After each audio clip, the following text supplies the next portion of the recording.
If you travel through the state on Highway 81, you'll see mostly a rural landscape.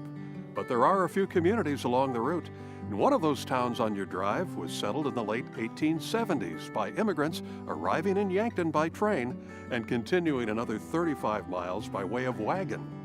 They were mostly Mennonite ethnic groups, Germans from Russia and some Swiss, and they settled down in the region of what's now Hutchinson County.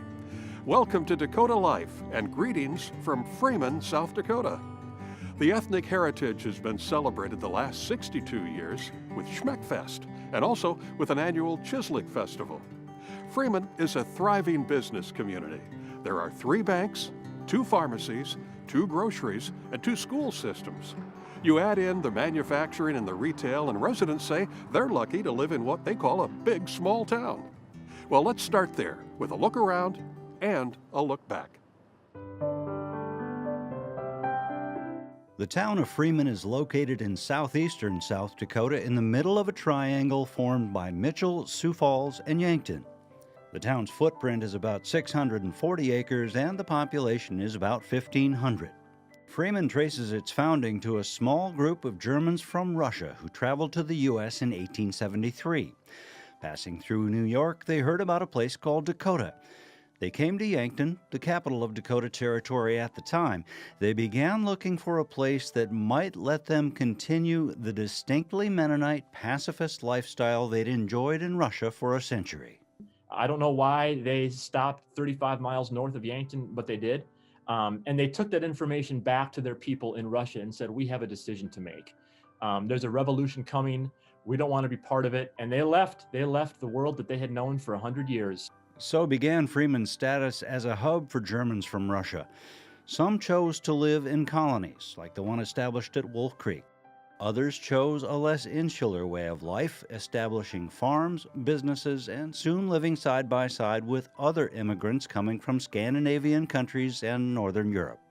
There were 2 kinds of towns being established in Dakota Territory during settlement days, those sited along an existing rail line and those set up in the hope that a railroad would soon get there. Freeman is an example of the former. How the town came to be called Freeman isn't clear. Nobody knows for sure. There's a couple of different stories. My favorite is that the railroad, when dropping off the signs that name the town, switched Freeman and Menno by mistake. And Freeman was supposed to be named Menno because of the large population of Mennonite immigrants that had come in 1874. In January of 1888, a freakishly swift and harsh blizzard struck the northern Great Plains and took the lives of some 235 people, many of them children sent home from school on what had been a pleasant day. The Freeman area saw more than its share of loss. The so-called children's blizzard was the worst event of many tough times during the settlement era. They were contesting with land issues. They were contesting with wildfires, prairie fires that were devastating, the weather conditions. And this went on and on and on. And then that blizzard of 1888 hit. And it was just like, nothing has gone right up until now. And then there's this. But the people persevered. They built their farms and homes and businesses. Fred Haar's implement dealership was established in 1882. It's still there today. They built churches and, of course, schools. A private school established by the Mennonite community in 1903 emphasized teaching English and training older students as teachers. The decision to build South Dakota Mennonite College, it would eventually become known as Freeman Junior College in the 20s, and then Freeman Junior College and Freeman Academy, and now simply Freeman Academy. The college closed in 1986. I believe that decision was the milestone time in our town's history. An annual fundraising event for the Academy has evolved into a very popular and long-lived tradition in Freeman. Every spring since 1959, volunteers have been cooking and serving the area's traditional ethnic food favorites, family style. Dinner is always followed by a show featuring the considerable talents of Freeman locals. They're still going to serve dinner in 2021 in a drive-through setup, but COVID-19 has forced the cancellation of the 2021 show. In an age where the economics of agriculture have changed so much about life in rural communities, Freeman is still doing pretty well. Trying to figure out why Freeman has done so well for itself, because it has, and it continues to do so well. We are hardworking people. When we have an idea, we do it. There are countless examples of people just deciding to do something and then doing it, and then doing it well. We have had that going for us for our entire existence. Freeman is on the far eastern edge of Hutchinson County. Open prairie greeted the first settlers to the area, and aside from shelter belts and the James River 10 miles west, it mostly still is. But the prairie is celebrated in Freeman. 40 acres has been transformed into the Prairie Arboretum. It was the vision of Larry Horner, who came to Freeman in 1995 as president of Freeman Academy. He inspired others to join in, like his friend Lyle Preheim. Designs for the park were shared in 1998. The first tree was planted a year later, and now there are more than 500 trees and shrubs representing 150 species. You can fish in one of the ponds, stroll along the path, or attend a performance in the amphitheater. The Arboretum enriches the lives of Freeman residents and visitors alike. One man's dream can inspire others or be fulfilled by others, and that's the headline. Here's the story. It's the story of one of the state's most successful daily newspapers.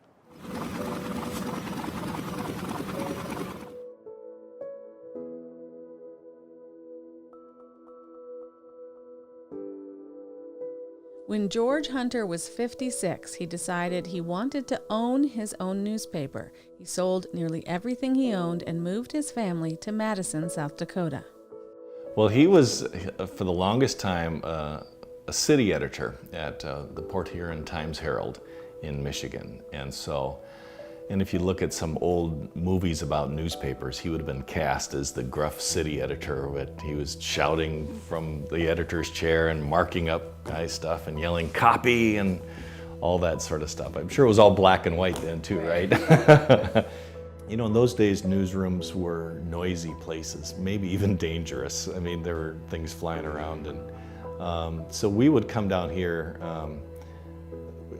I guess part of it was the excitement. There was things, you know, happening and phones were ringing and teletype was banging and I don't know, there's probably a whiskey bottle in a drawer rattling around or something.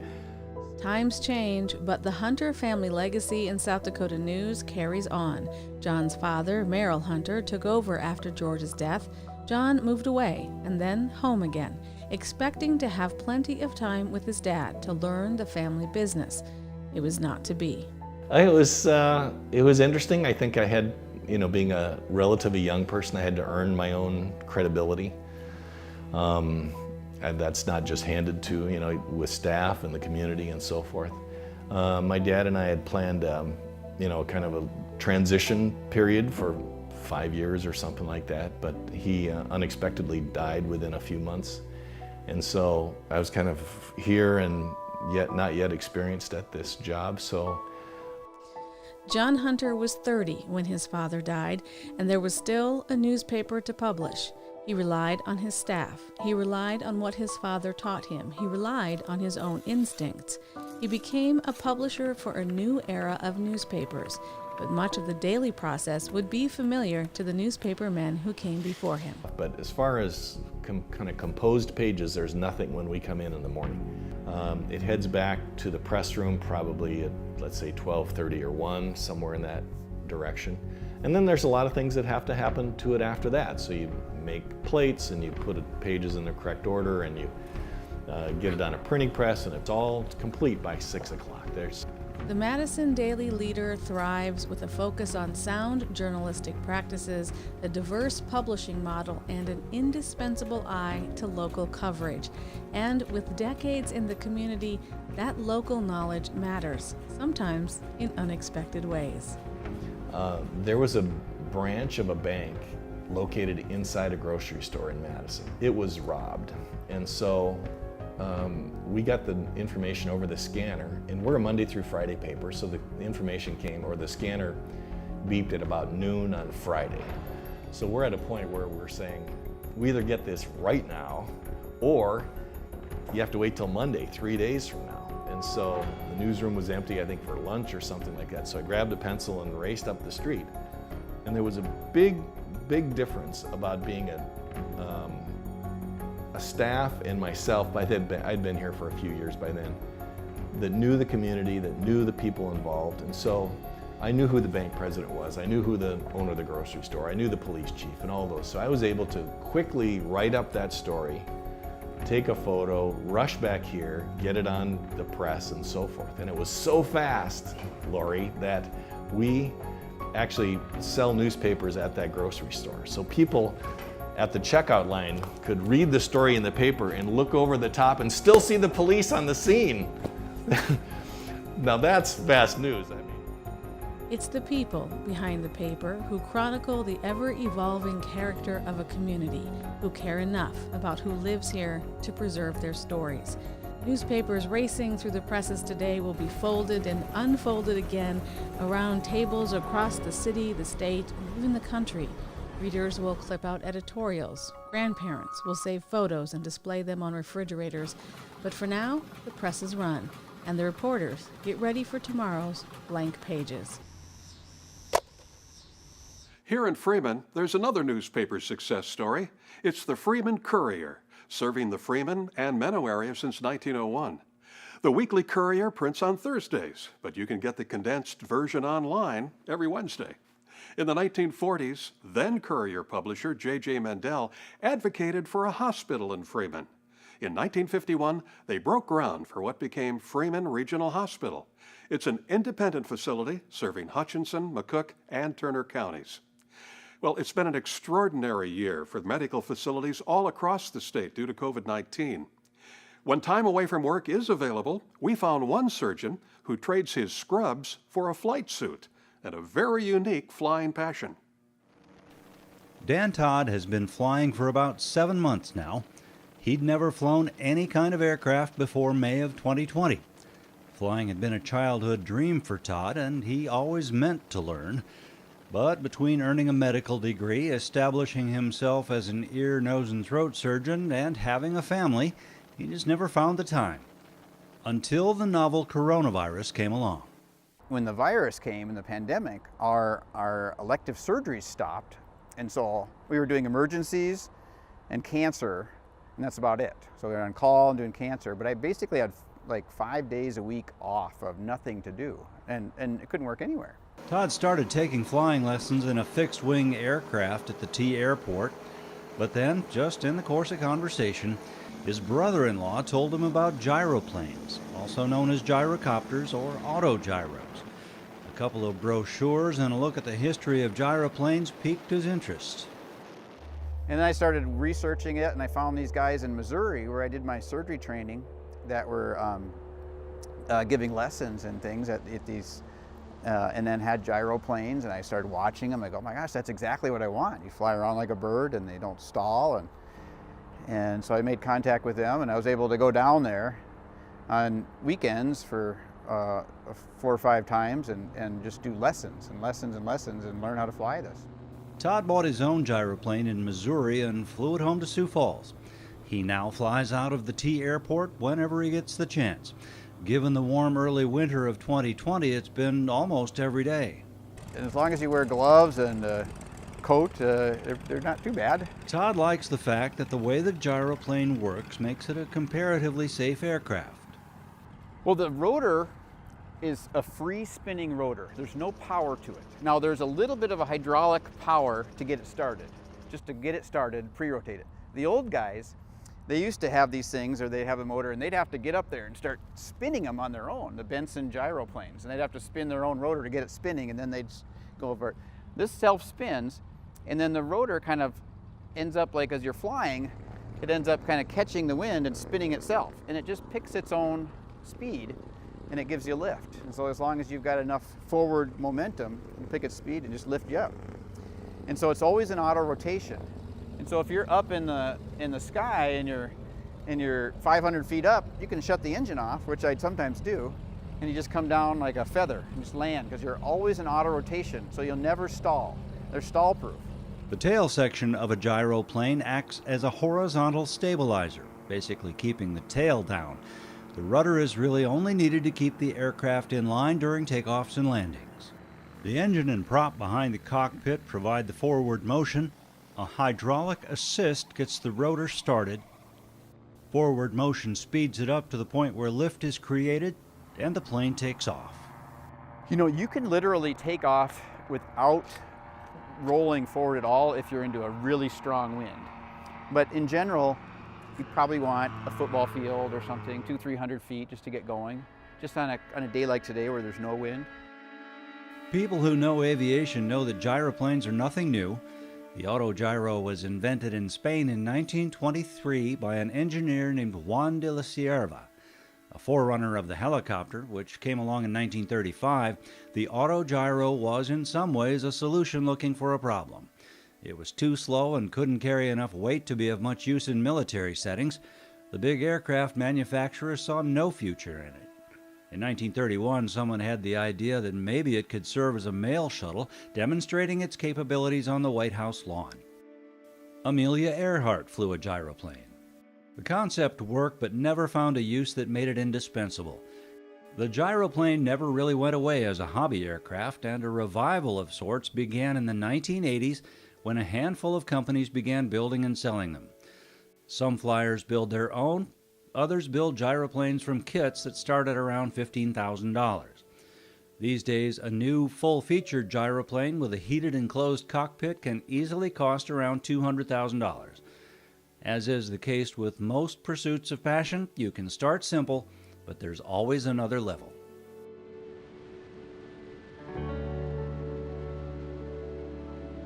I'm hooked. I mean, I just love it. Like the guys will tell me it's almost annoying how much I'm out here, and it's pretty fun. So yeah, I don't regret buying it at all. And like I said, I'm looking at getting another one so I can fly in the cold.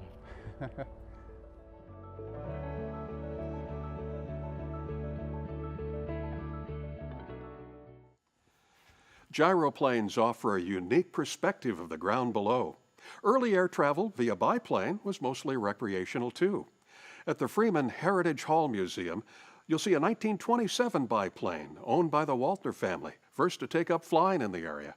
Elvin was the eldest of 3 Waltner sons, and he was a barnstormer, making unscheduled hops and giving passengers an aerial sightseeing ride. Elvin even earned 2 pilot's license and a Federal Aircraft Mechanics license.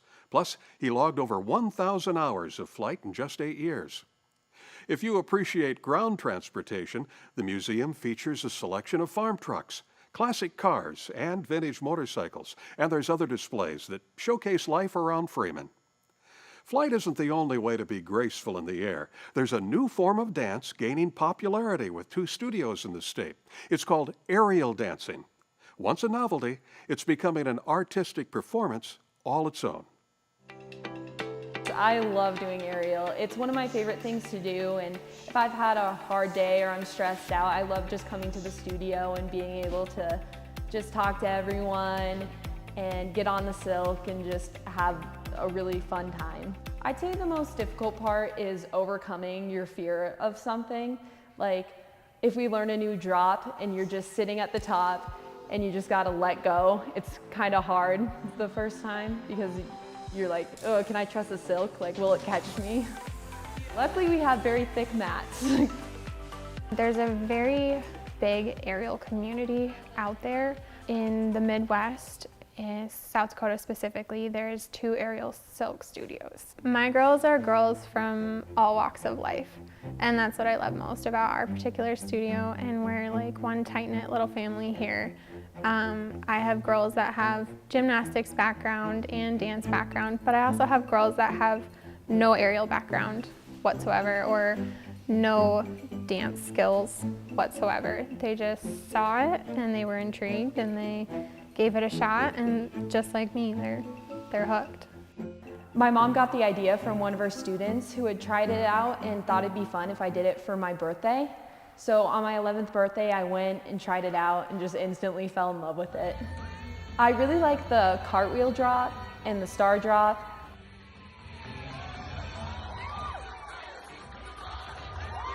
We're always learning things still, but most of the time in class is dedicated to practicing the performance, at least for me, because I want to make sure that I'm really ready for each performance. Performing is one of my favorite things about doing aerial. Before I perform, I always get super nervous, also really excited. Usually I'm pretty distracted with my routine, but it's always funny to hear somebody gasp in the audience when you do a drop. Cassidy has grown so much over the last 2 years, but I think the biggest thing that stands out to me is her confidence. But she works so hard. She works hard, she's very hard on herself. So at times I definitely have to remind her that it's okay to have fun and it's okay to make fun of yourself at times. You don't have to be strong coming into it. You will be strong eventually. We get you there. A lot of people have their outlets. Maybe it's running, maybe it's biking, maybe it's working out at the gym.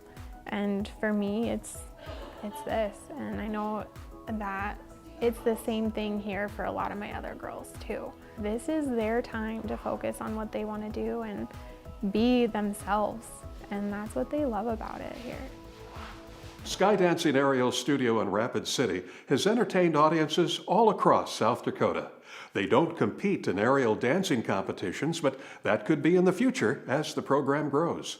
Faith and the arts is a motto of one of Freeman's 2 school systems. Freeman Academy is a private school founded in 1900 as a junior college. In 1986, the institution reorganized to educate students in the 1st through the 12th grades. They recently added daycare, preschool, and kindergarten. The Freeman Flyers are the mascot for the public school teams. The public district's mission is to strive to prepare students for excellence wherever their path takes them. There is strong community support for both systems. Some students receive scholarships from the Freeman Community Foundation.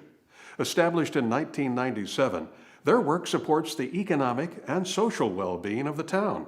Every demographic has benefited, including a growing Spanish-speaking population. Emily Hofer is a third-generation resident of Freeman. Her grandparents purchased Merchant State Bank in the 1960s. Her father later served as president and CEO of the bank. Now Hofer is the chief financial officer, a title she's held since 2005. Having a seat in the finance industry offers a unique perspective of a community's progress. We're involved in a lot of projects. We see family farms that, just like our business is in a third generation, it's fun to be part of the economic engine of a small town. Dedication to the community isn't limited to Main Street. Hofer is also president of the Freeman Community Foundation, a nonprofit established in 1997. Sort of their idea of having a community savings account that would benefit the economic and social well-being of Freeman, and made it a reality. The initial campaign generated $150,000. Now they're just shy of $1 million in their endowment. Hofer says they have awarded more than $330,000 in grants and scholarships to the community. She says the needs reflect the changing face of the community. When my dad was a young child, it was not uncommon to hear German spoken up and down Main Street and in the businesses. German, Swiss, and Hutterite immigrants first broke ground in this region. Farms are now becoming fewer, though larger. Freeman has become home for a growing Hispanic community. Grant proposals reflect this changing demographic. In the fall of 2019, we received a grant application for ESL instruction. So I called the person who's in charge of that and said, it's great. I know the foundation board is going to love this application because we've never seen anything like it before. Diane Ellinger and her husband came to town 50 years ago for teaching jobs and never left. Once Ellinger retired, she soon missed her classroom. A friend suggested that she try volunteering with the English as a second language group. And it was a very gradual. At first, I just had one student. I was really nervous, and that he was wonderful. And just by word of mouth, it just grew and grew and grew in this community. Felix and Yolanda are students of Diane's.